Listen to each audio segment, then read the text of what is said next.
Brahman is a Varna as well as a caste within Hindu society. In the Vedic and post-Vedic Indian subcontinent, Brahmins were designated as the priestly class, serving as priests, Purohit, Pandit or Pujari, and spiritual teachers, Guru or Acharya. The other three Varnas are the Kshatriya, Vaishya, and Shudra. The traditional occupation of Brahmins is that of priesthood at Hindu temples or at socio-religious ceremonies, and the performing of rite of passage rituals such as solemnizing a wedding with hymns and prayers. Traditionally, Brahmins are accorded the highest ritual status of the four social classes. In practice, Indian texts suggest that some Brahmins historically also became agriculturalists, warriors, traders, and had also held other occupations in the Indian subcontinent. The earliest inferred reference to Brahman as a possible social class is in the Rigveda, occurs once, and the hymn is called Purusha Sukta. According to a hymn in Mandala 10 of Rigveda, Brahmins are described as having emerged from the mouth of Purusha, being that part of the body from which words emerge. The Purusha Sukta Varna verse is now generally considered to have been inserted at a later date into the Vedic text, possibly as a charter myth.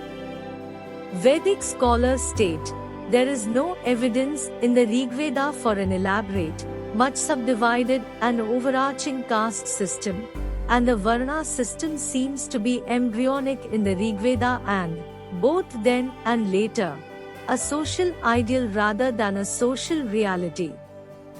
Brahman Varna was not limited to a particular status or priest and the teaching profession.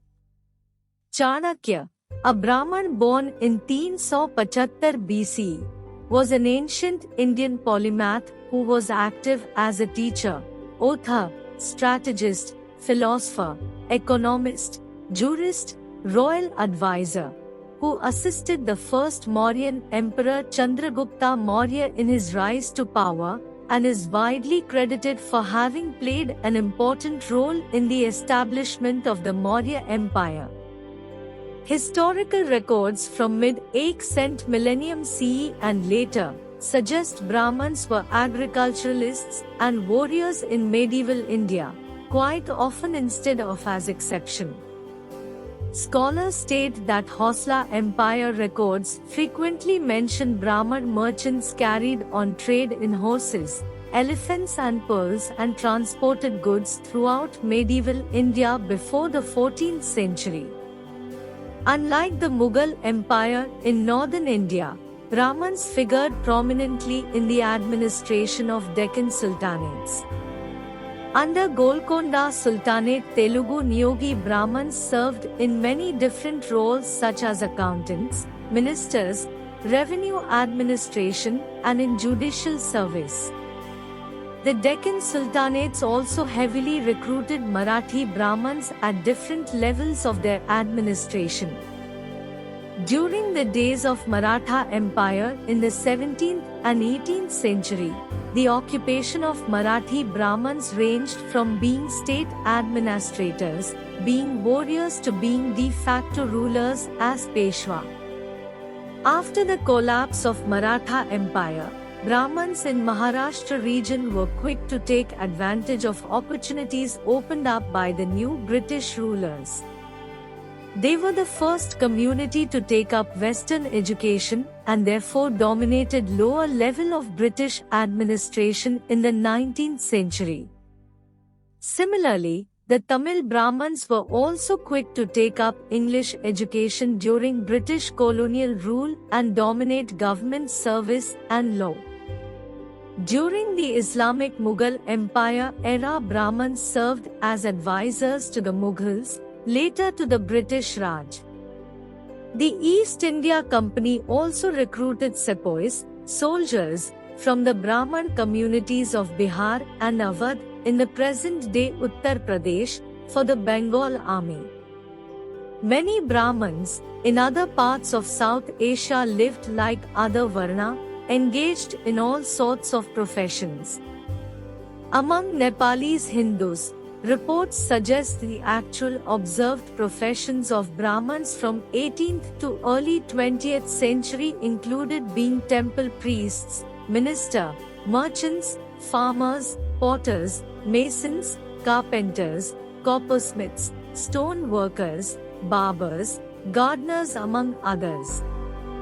Many of the prominent thinkers and earliest champions of the Bhakti movement were Brahmins, a movement that encouraged a direct relationship of an individual with a personal God.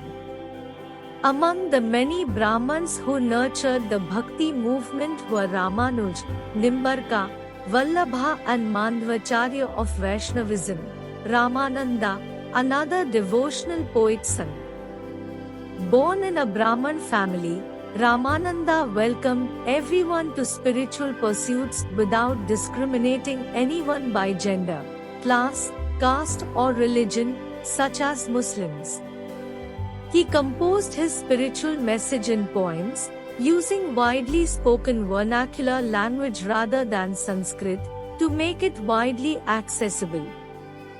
The Hindu tradition recognizes him as the founder of the Hindu Ramanandi Sampradaya, the largest monastic renunciant community in Asia in modern times. Other medieval-era Brahmins who led spiritual movement without social or gender discrimination included Andal, 9th century female poet, Basva, 12th century Lingayatism, Jnaneshwar, 13th century Bhakti poet, Vallabha Acharya, 16th century Vaishnav poet, Chaitanya Mahaprabhu, 14th century Vaishnav saint, were among others. Many 18th and 19th century Brahmins are credited with religious movements that criticized idolatry.